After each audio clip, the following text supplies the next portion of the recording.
মায়েরা বিশেষ করে শ্বশুরের বাড়িতে যাওয়ার পর প্রথম প্রথম অনেক কষ্ট হয়। আমি সবসময় বলি, শ্বশুর বাড়িতে যাওয়ার পর মেয়েরা আমাদের দেশে নানান জুলুম নির্যাতন সহ্য করতে হয়। শাশুড়ি বাঁকা চোখে দেখে, সব শাশুড়ি না, অনেক শাশুড়ি, অনেক সময় ননদরা বাঁকা চোখে দেখে, স্বামী লোকটা জ্বালায় নানাভাবে, দেবররা জ্বালায় নানানভাবে, মানুষ খোঁচাখুচি করে, কষ্ট দেয়। একটু ধৈর্য ধারণ করেন, আল্লাহ তাআলা আপনার সংসারে যখন 2-4টা সন্তান দিবে, এরা যখন বড় হয়ে যাবে, এগুলো সব আপনার বাহিনী হয়ে যাবে, তখন দেখবেন ওই বুড়া আস্তে আস্তে চুপসে গেছে, বুড়ার বড় কোনো গলা নাই, বড় কোনো কথা নাই, কারণ পোলাপান সব মায়ের পক্ষে থাকে, বুড়া সব আস্তে আস্তে সাইজ হয়ে যায়। এই জন্য মা বোনরা সবর করবেন, ধৈর্য ধারণ করবেন, খবরদার ধৈর্য হারা হবেন না, শুকর আদায় করবেন। নাম্বার 8, কখনো মুখ খারাপ করবেন না, গালিগালাজ করবেন না, অভিশাপ দিবেন না।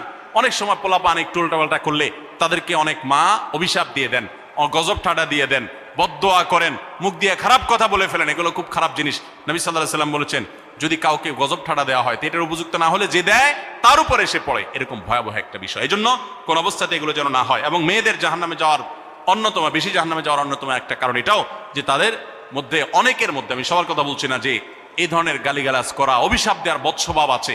এই বৎস্বভাব বহু পুরুষের মধ্যেও আছে, সবাইকে ছাড়তে হবে। নাম্বার 9, আত্মীয়তার বন্ধন রক্ষা করার পরে দায়িত্বশীল হতে হবে। স্বামীকে স্বামীর ভাই বোনের সাথে সম্পর্ক ভালো রাখতে কখনো বাধা দিবেন না। অনেক মহিলা আছে বোকার মতো কাজ করে। স্বামী যদি স্বামীর ভাইকে তার টাকা পয়সা দেয়, সে অপছন্দ করে। স্বামী যদি স্বামীর বোনকে টাকা পয়সা দেয়, সে এটাকে পছন্দ করে না। মা বাপের খোঁজ খবর বেশি নিলে তার কাছে ভালো লাগে না। এই মহিলা হলো নির্বোধ। কেন নির্বোধ? কারণ নবী সাল্লাল্লাহু আলাইহি ওয়াসাল্লাম বলেছেন যে মান সাররাহু আন ইউবসাতা লাহু ফি রিজকিহি আও ইউনসালাহু ফি আথারি ফালিয়াসিল রাহিমা, যে ব্যক্তি চায় তার রিজিকে আল্লাহ বরকত দেখ, তার হায়াতে বরকত দেখ, সে যেন রক্ত সম্পর্কে আত্মীয়দের সাথে সম্পর্ক বেশি ভালো রাখে। তাহলে আপনার স্বামীর রিজিক বেশি হোক, টাকা পয়সা বেশি হোক, তার হায়াতে বরকত হোক, এটা যদি আপনি চান, তাহলে আপনি বরং তারা উৎসাহিত করা উচিত। তোমার ভাইটার খবর নাও, তোমার বোনটার বাড়িতে যাও, তোমার মা বাপের খেদমত করো, তাদের সাথে যত সম্পৃক্ত থাকবে আপনার স্বামীতে আল্লাহ তাআলা তত বরকত দান করবেন। এই জন্য তাকে সেটা করবেন। আবার পুরুষদেরও উচিত মেয়েদেরকে সুযোগ দেওয়া। তারা তাদের বাপ, মেয়েরও তো কর্তব্য আছে তার বাপ মার প্রতি, বাপ মার খেদমত করবে, বাপ মার জন্য হাদিয়া তোফা দিবে। অনেক পুরুষরা আছে মেয়েদের পাওনা অধিকারই দেয় না, হাদিয়া তোফা কোত্থেকে দিবে, তাদের মহরটাই দেয় না, তাদের হাত খরচ দেয় না। আলাদা কিছু হাত খরচ দেওয়া উচিত, যে তার মতো সে খরচ করবে, তার মা বাপের জন্য খরচ করবে। এগুলোর বিনিময়ে আমরা আল্লাহর কাছে জান্নাত পাবো। অতএব এই আত্মীয়তার সম্পর্ক রক্ষা করা গুরুত্বপূর্ণ। নাম্বার 10, সাদাকা করবেন। সাদাকা জাহান্নাম থেকে মুক্তির কারণ। নবী সাল্লাল্লাহু আলাইহি ওয়াসাল্লাম জাহান্নামের ব্যাপারে সতর্ক করেছেন আপনাদেরকে, আমাদের সবাইকে। অতএব সাদাকা দিলে জাহান্নাম থেকে মুক্তির একটা পথ আমরা পাই, সুগম হয়। এবং নবী সাল্লাল্লাহু আলাইহি ওয়াসাল্লামের সময় মহিলা সাহাবীরা তাদের গহনা খুলে আল্লাহর রাস্তা দান করতেন। এজন্য মসজিদ, মাদ্রাসা, বিভিন্ন গুরুত্বপূর্ণ যে দানের খাতগুলো আছে সেগুলোতে বেশি বেশি দান করবেন, বেশি বেশি আল্লাহর রাস্তায় ব্যয় করবেন, যতটুকু তৌফিক আছে ততটুকু। এখন মহিলারা দান করবে কোত্থেকে? পুরুষরা মহরের টাকাই পরিশোধ করে না, বেচারে দান করবে কোত্থেকে? এই জন্য পুরুষরা দায়ী হবে। এবং মহিলারাও তাদের মহরের টাকা যেন অনাদায় না থাকে, তারা যেভাবে চেষ্টা করলে হয় সেভাবে চেষ্টা করবেন। এবং তাদের হাত খরচ আলাদা দেওয়া উচিত, এবং তারা পর্দার মধ্যে থেকে তাদের মতো উপার্জনও করতে পারেন, সেটাও শরীয়ত তাদের জন্য সুযোগ রেখেছে। যেভাবে হোক তারাও সাদাকার চেষ্টা করবেন।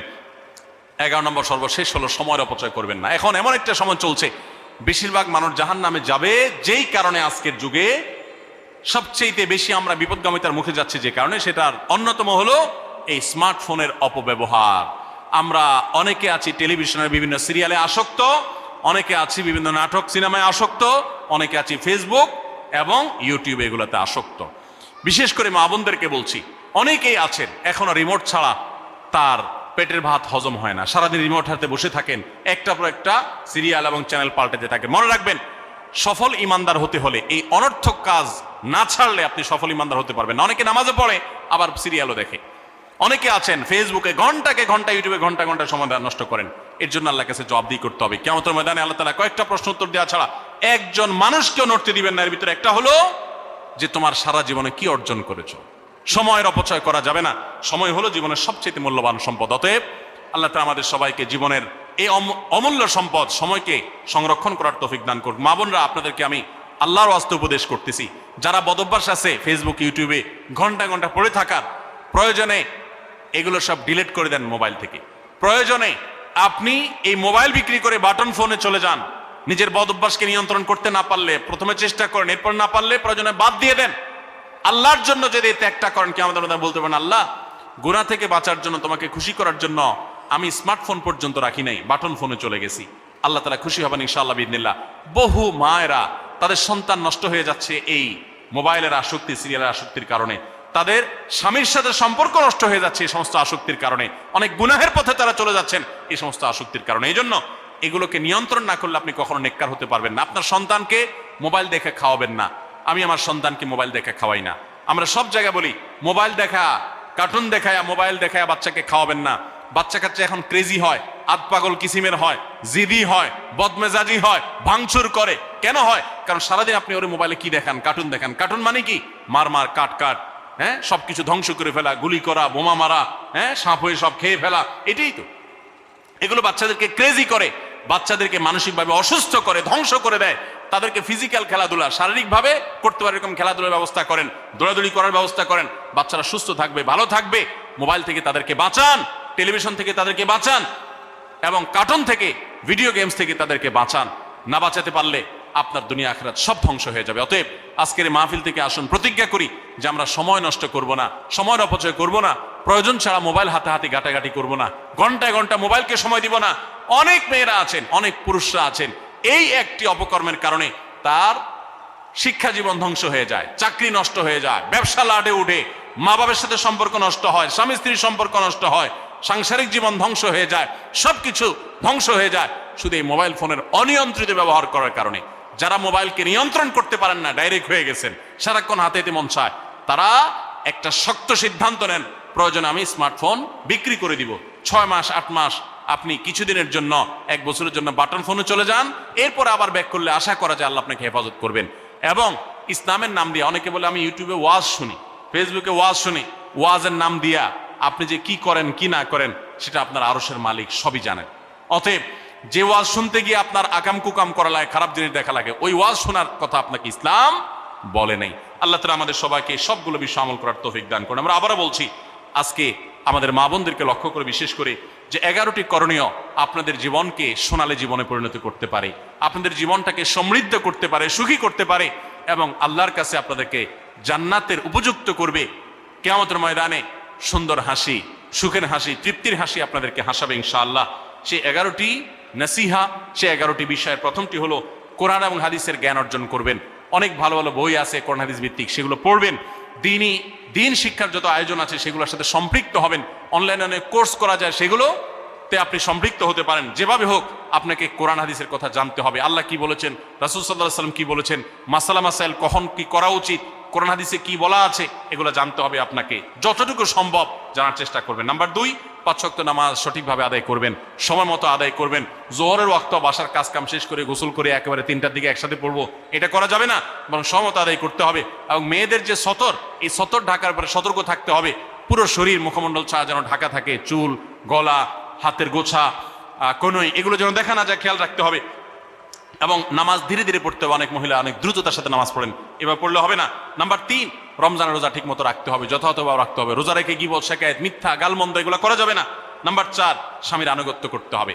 নিজের কাছে খারাপ লাগলেও একটু সবর করতে হবে, যতক্ষণ পর্যন্ত স্বামী ন্যায়সঙ্গত কথা বলে, অন্যায় কাজ করতে না বলে, গুনাহের কাজ করতে না বলে, ততক্ষণ পর্যন্ত তার কথা মানতে হবে।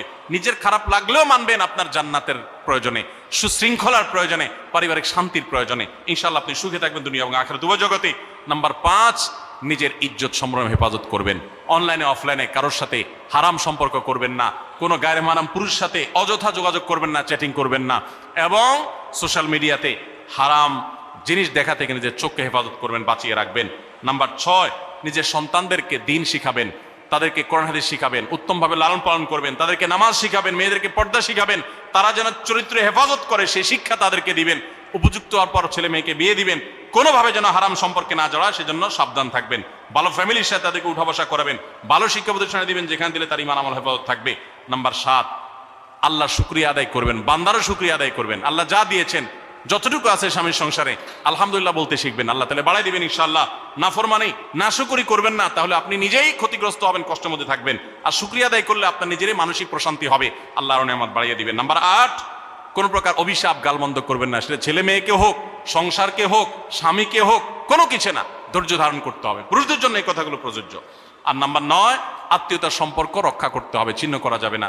নিজের স্বামীকে তার বাপ, তার বোন, তার মা, তার ভাই, তাদের সাথে সুসম্পর্ক বজায় রাখতে সাহায্য করবেন, বাধা দিবেন না, পারলে আরো সাহায্য করবেন, এতে আপনারই লাভ হবে। আবার স্বামীদেরও উচিত স্ত্রীকে তার পরিবারের সাথে সম্পর্ক বজায় রাখার জন্য সাহায্য করা। মেয়েদের উচিত তাদের মা, তাদের বোন, ভাই, তাদের সাথে আজকাল মোবাইলে যোগাযোগ করা যায়, খোঁজ খবর নেবেন, কথাবার্তা বলবেন। স্বামীর সংসারে আসছেন দেখে বাপের সংসার ভুলে যাবেন, সেটাও যেন না হয়, খেয়াল রাখতে হবে। নাম্বার 10, যতটুকু সম্ভব দান সাদাকা করবেন। দান সাদাকা জাহান্নাম থেকে মুক্তির কারণ হয়, সেটার জন্য সাধ্য অনুযায়ী করবেন। পুরুষরা তাদের জন্য এই ক্ষেত্রে হেল্প করবেন, যাতে তাদের মোহর ইত্যাদি দেওয়া, মাসে হাত খরচ কিছু দেওয়া, যাতে তারা সাদাকা করতে পারে সেই সুযোগ।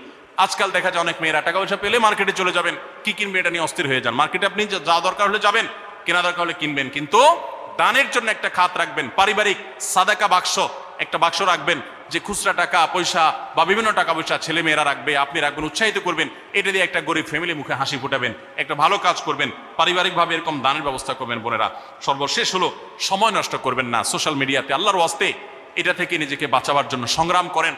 যারা এখনো এই রোগ থেকে বাঁচতে পারেন নাই, আল্লাহর কসম করে বলছি, দুনিয়ার জীবনটাই ধ্বংস হবে, অসুখী থাকবেন, অশান্তিতে থাকবেন, আখিরাতের ধ্বংস তো আছেই। অতএব ফেসবুক, ইউটিউব, এটা যদি আপনাকে দেখতে হয়, খারাপ কিছু যেন না আসে সেভাবে ফিল্টার করে নেবেন, এবং নিয়ন্ত্রিত নির্দিষ্ট সময়ের বেশি দেখবেন না। 10 মিনিট 10 মিনিট, সকাল দুপুর রাত, এর বেশি বিকাল, আমি এর বেশি দেখবো না। ঘন্টায় ঘন্টা টিপবেন না।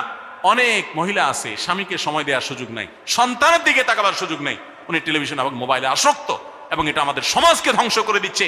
নিজের ক্ষতি নিজে করছেন, নিজের পায়ে কুঠারাঘাত করছেন। আল্লাহ তাআলা আমাদের সবাইকে এই সব বিষয়গুলোকে মেনে চলে, এই 11টা পয়েন্টকে মেনে চলে আমাদের মা বোনদের জীবনকে সমৃদ্ধ করার তৌফিক দান করুন। আমাদের সবাই